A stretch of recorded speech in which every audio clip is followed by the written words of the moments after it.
कैसे हो स्टूडेंट्स। आज से हम पशु परिचर के लिए फ्री क्लास स्टार्ट कर रहे हैं। आज हम मैथ्स का पहला टॉपिक सरलीकरण स्टार्ट कर रहे हैं। अगर आप चाहते हो कि आपको ये फ्री क्लास जारी रखवानी है यूट्यूब के ऊपर, तो आपको एक काम करना होगा। आपको इस वीडियो के ऊपर 50 लाइक करवाने होंगे। अगर इस वीडियो पर 50 लाइक होंगे तो मुझे ये लगेगा कि आप चाहते हैं कि ये फ्री क्लास जारी रहे। जैसे ही 50 लाइक कंप्लीट होंगे मैं अपनी अगली वीडियो पे काम कर दूंगा, ठीक है। और अगर आपको जो हम पढ़ रहे हैं इसकी पीडीएफ चाहिए तो आपको हमारी ऐप डाउनलोड करनी पड़ेगी। उस ऐप के अंदर आपको फ्री मटेरियल के अंदर ये पीडीएफ मिल जाएगी, जहां से आप उसको डाउनलोड कर सकते हैं।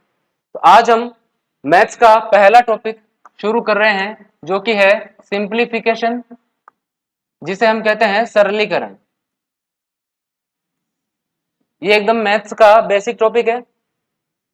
इसके अंदर सरलीकरण के अंदर आपको कुछ गणितीय संक्रियाएं दी हुई होंगी, ठीक है, जिसके अंदर आपको सोल्व करने के लिए ये रूल फॉलो करना पड़ेगा जिसका नाम है वी बोर्डमास। आप सबने ये सुना होगा, इसका क्या मतलब होता है। वी का मतलब होता है विनकुलम, जिसे हम कहते हैं बार। बी का मतलब ब्रैकेट। ब्रैकेट तीन तरह के होते हैं, बड़ा ब्रैकेट, मझला ब्रैकेट, बीच वाला ब्रैकेट और सबसे छोटा ब्रैकेट।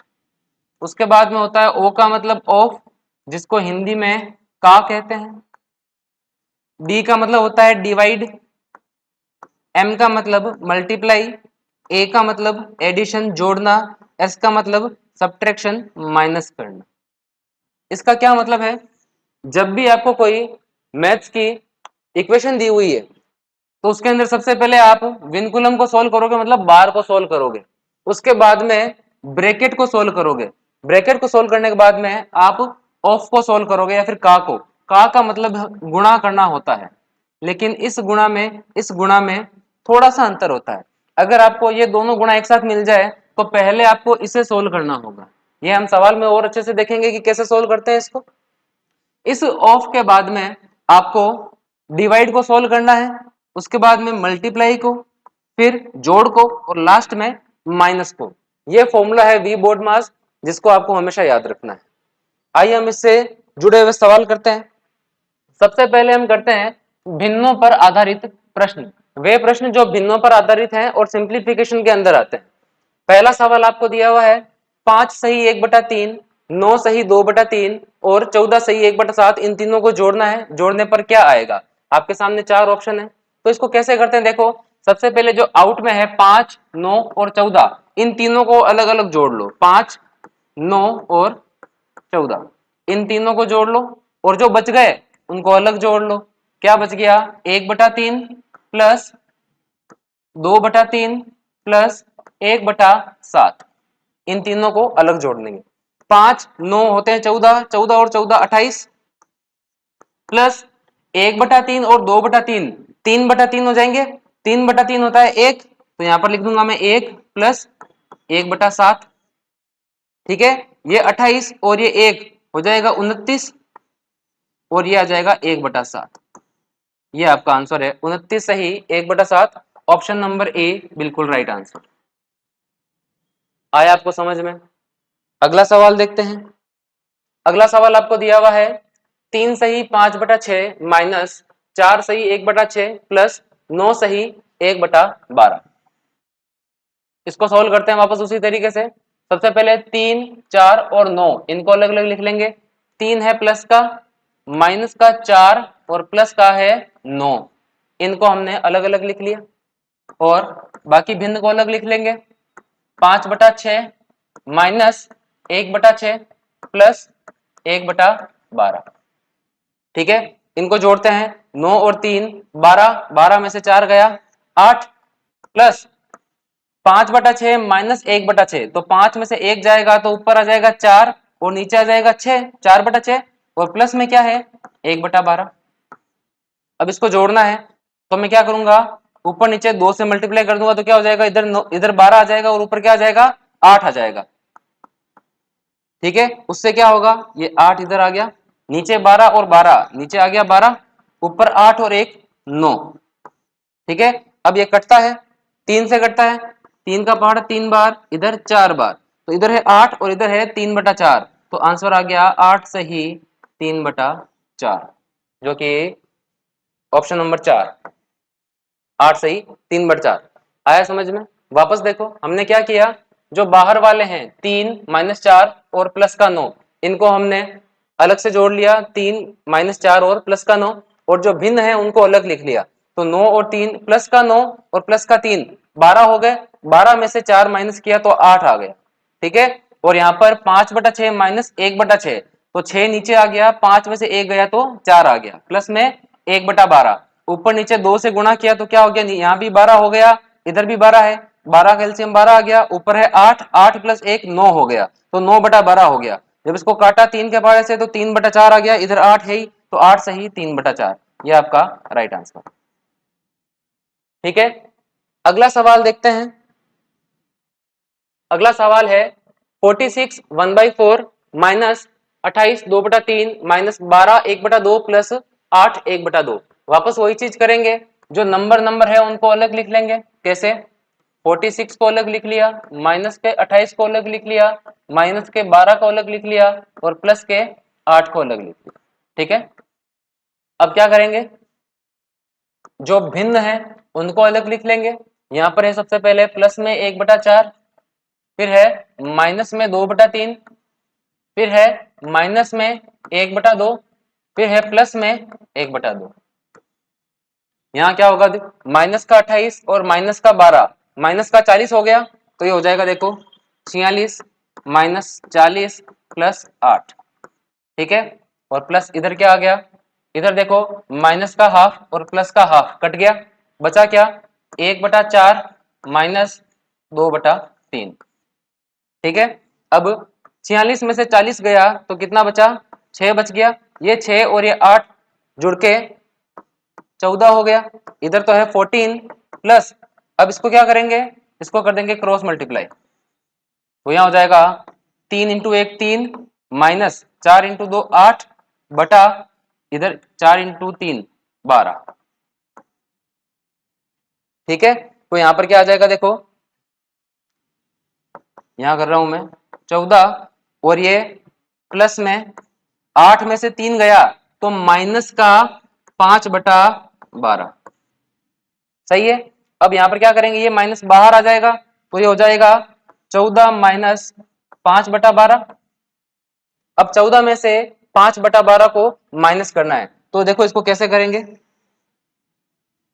इसको यहां लिख दूंगा मैं 13 प्लस 1, 14 को 13 प्लस 1 लिख सकता हूं, और माइनस में है 5/12।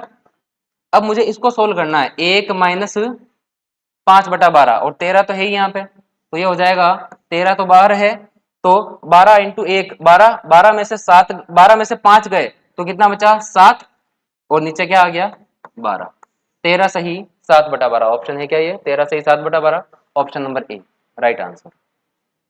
आया समझ में?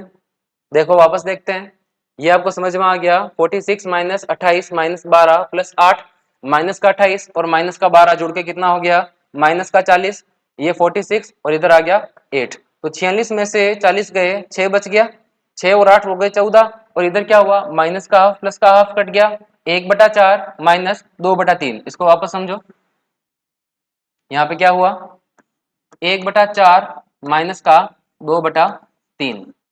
अब मैंने क्या किया, इनको क्रॉस मल्टीप्लाई किया, यहाँ पे 3 इंटू 1 3 रख दिया, 4 इंटू 2 8 रख दिया, ठीक है। क्रॉस मल्टीप्लाई के बाद में नीचे क्या रखा, इन दोनों का गुणा, आया समझ में, 4 इंटू 3 12, क्रॉस मल्टीप्लाई इधर 3 इंटू 1 3, 4 इंटू 2 8, ठीक है।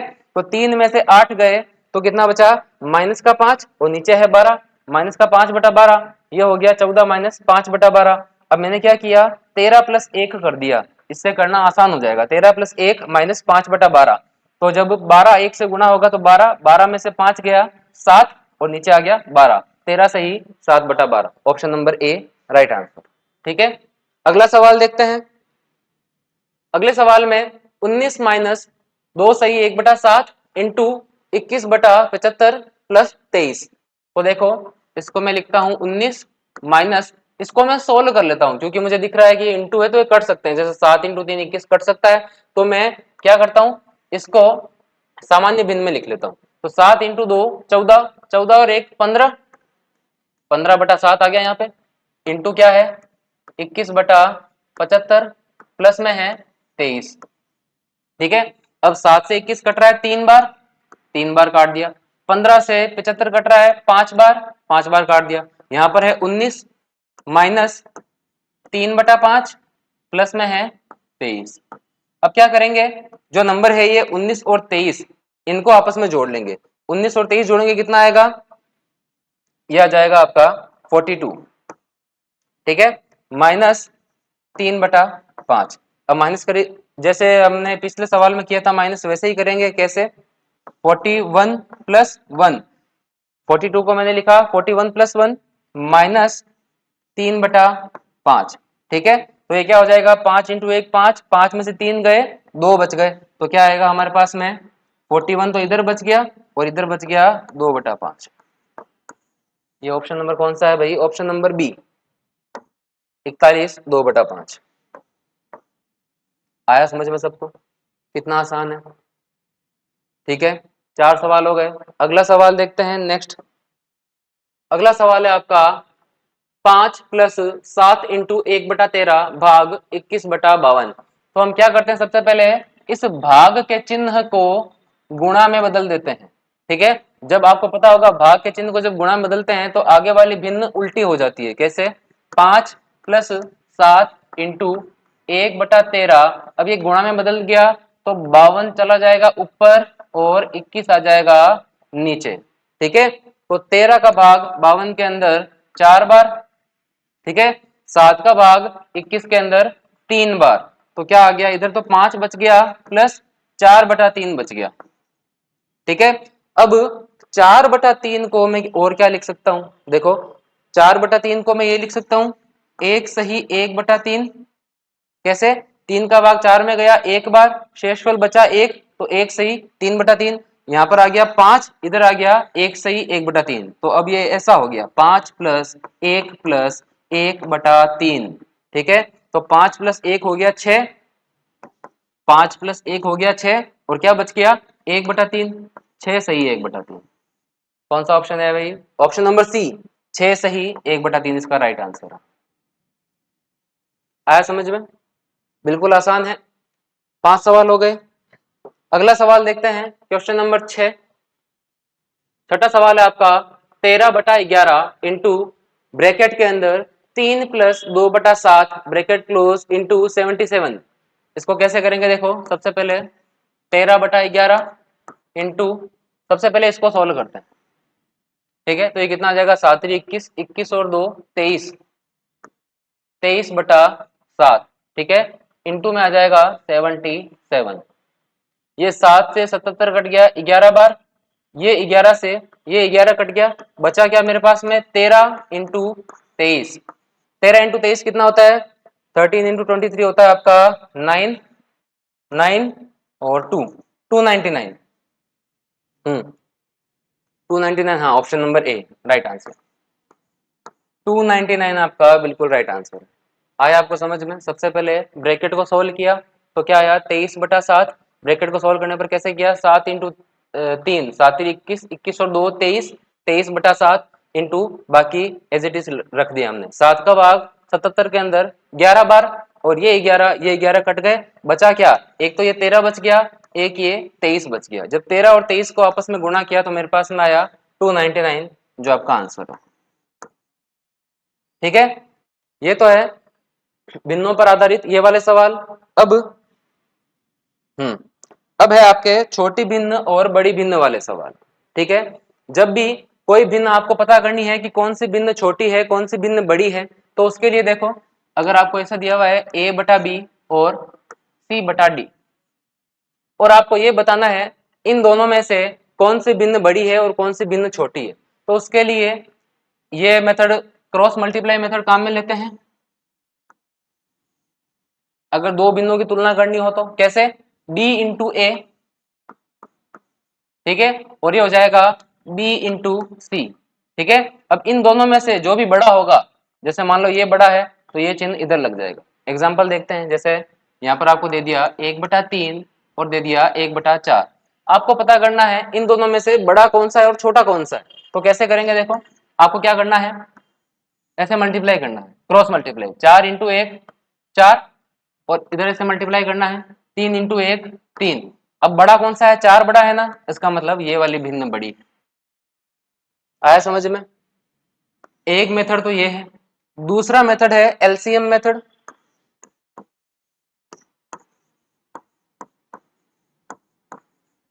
एलसीएम मेथड क्या है, जैसे आपको दिया हुआ है 1/3 1/4 और 1/5। आपको पता करना है इन तीनों में से बड़ी कौन सी है। तो आपको क्या करना है, 3 4 और 5 तीनों का एलसीएम निकालना है। तीनों का एलसीएम कितना आएगा, 60। इन तीनों का एलसीएम आया 60। ठीक है, आपको क्या करना है, एलसीएम से तीनों को गुणा कर देना है। ठीक है, यहां पर भी 60 से गुणा, यहां पर भी 60 से गुणा, यहां पर भी 60 से गुणा। ठीक है, तो देखो ये भाग गया कितनी बार, 20 बार। ये भाग गया कितनी बार, 15 बार। और ये भाग गया 12 बार। ठीक है, अब इन तीनों संख्या में से बड़ी कौन सी है, सबसे बड़ी संख्या है ये। इसका मतलब 1/3 जो है वो सबसे बड़ा है। और अगर आपको पूछे सबसे छोटा कौन सा है, तो सबसे छोटी संख्या है 12। तो क्या यहाँ पर था, ये 1/5 से आया था, तो ये है सबसे छोटी।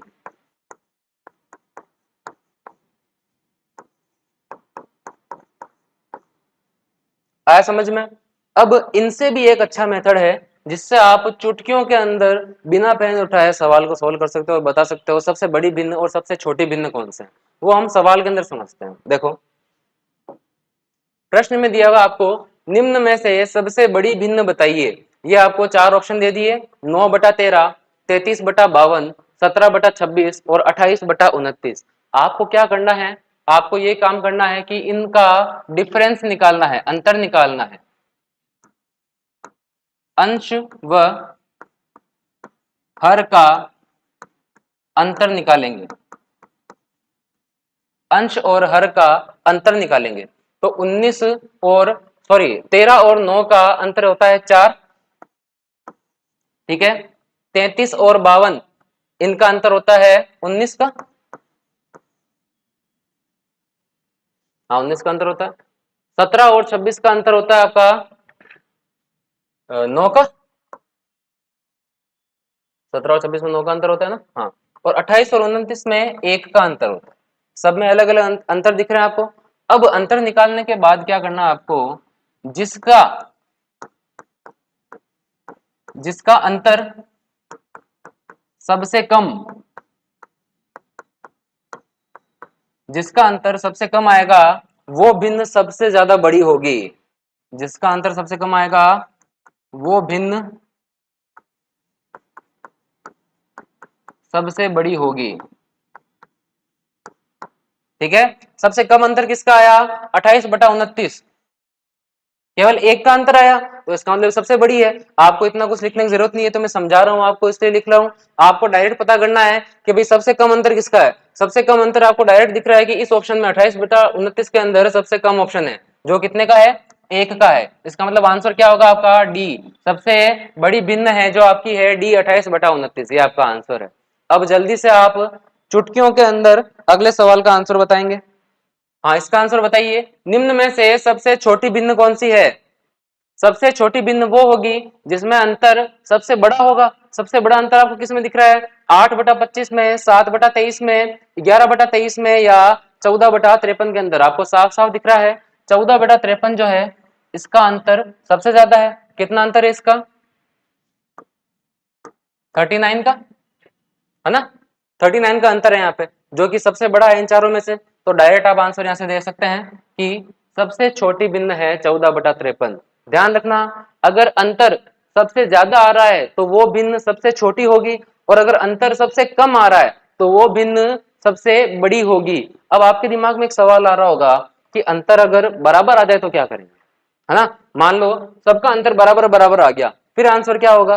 देखो अगला सवाल ऐसा ही है, आपको क्या दिया हुआ है, निम्न में से सबसे बड़ी भिन्न बताइए। अब देखो इसके अंदर अंतर कितना आ रहा है, इनके अंदर एक का अंतर, एक का अंतर, एक का अंतर, एक का अंतर, चारों के अंदर एक एक एक एक का अंतर आ रहा है।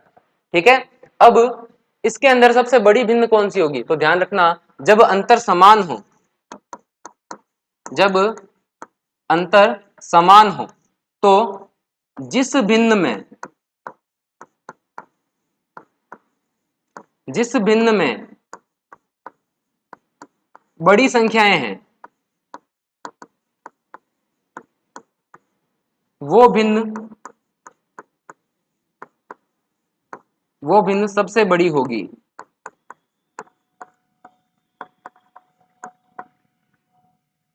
ठीक है, क्या करना है आपको, सबका अंतर आ गया बराबर बराबर बराबर। अब क्या करना है, जिस भिन्न के अंदर सबसे बड़ी संख्याएं हैं, सबसे बड़ी संख्या किस भिन्न के अंदर है? 7/8। देखो अगर सबसे कंपेयर करें तो सबसे बड़ी संख्या यही है ना, 7/8। इसका अंतर सबका समान है, तो क्या करेंगे, जिस भिन्न की, जिस भिन्न में बड़ी संख्याएं होगी वो भिन्न क्या होगी? सबसे बड़ी होगी। तो सबसे बड़ी भिन्न कौन सी हो जाएगी? सी, 7/8। और यही अगर आपको पूछ ले सबसे छोटी भिन्न कौन सी होगी, तो सबसे छोटी भिन्न होगी 4/5। आया समझ में? ये तो है बड़ी और ये है छोटी। ठीक है, अगला सवाल आप बिना पेन उठाए जल्दी से आंसर देंगे। क्या है अगला सवाल? निम्न में से सबसे छोटी भिन्न बताइए। अब आपको इनमें से सबसे छोटी भिन्न बतानी है, तो सबसे पहले देखो अंतर समान है क्या? अंतर समान है क्या? अंतर है, देखो यहाँ पर है 13 और 14 में एक का अंतर, 19 और 20 के अंदर एक का अंतर, 23 और 24 के अंदर एक का अंतर, 41 और 42 के अंदर एक का अंतर। अंतर समान है सबके अंदर। तो देखो सबसे कम, सबसे छोटी संख्या कौन सी है? सबसे छोटी संख्या है 13 और 14, है ना? तो ये भिन्न क्या हो जाएगी? सबसे छोटी। कितना आसान है। आई होप आप सबको समझ में आया होगा। अगर आपको समझ में आया है तो लाइक करें, और अगर आप चाहते हैं कि ऐसे ही पशु परिचर के लिए मैं पूरा कोर्स यूट्यूब पे फ्री करवाऊं, तो आपको इस वीडियो पे कम से कम 50 लाइक करने हैं। जैसे ही आप 50 लाइक करेंगे वैसे ही मैं अगले वीडियो पे काम शुरू कर दूंगा। ठीक है, और अगर आप इसकी फ्री पीडीएफ डाउनलोड करना चाहते हैं तो हमारा ऐप डाउनलोड कीजिए। ऐप के अंदर एक फ्री मटेरियल मिलेगा, वहां पे एक आपको फोल्डर मिलेगा मैथ्स के नाम से, उसके अंदर आप ये फ्री में डाउनलोड कर सकते हैं। धन्यवाद।